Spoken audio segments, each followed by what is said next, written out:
Antonio Ferrara est réputé comme très dangereux. Son évasion intervient 5 jours après celle de Joseph Manconi de la prison de Borgo en Corse. Les deux hommes se connaissaient. En fait, Ferrara serait un véritable chef de gang avec de nombreuses connexions dans le sud-est de la France. Edouard Dacosta, Joseph Tual. Ils ont le même profil.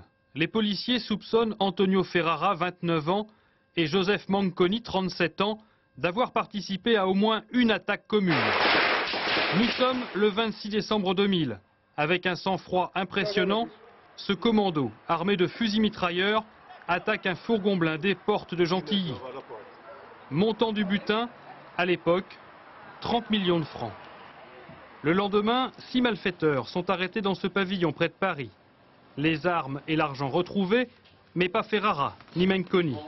Les enquêteurs les soupçonnent pourtant d'être impliqués dans ce braquage, car leur empreinte génétique est relevée sur les lieux de l'arrestation.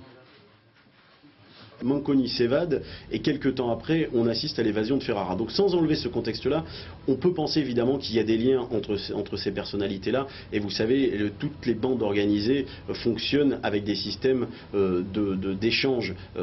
Comme je vous le disais, au niveau de l'armement, on passe d'une structure à l'autre très facilement. Donc au niveau des bandes organisées aussi, il n'est pas impossible qu'il y ait des connexions très fortes. Les attaques de fourgons, Ferrara en a fait sa spécialité. Que ce soit ici à Nanterre en mai 2000, ou encore Emerinville 2 ans plus tard, les policiers y voient toujours la signature d'Antonio Ferrara. Un truand qui n'hésite pas à commettre un hold-up à visage découvert, comme l'attestent ces images de la vidéosurveillance d'une banque. Antonio Ferrara sera condamné à 8 ans de prison pour ce vol à main armée commis le 10 avril 1997 à Soisy-sur-Seine.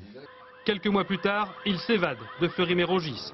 Finalement repris après 4 ans de cavale, les gardiens de prison découvrent alors des explosifs dans sa cellule, à la prison de la Santé.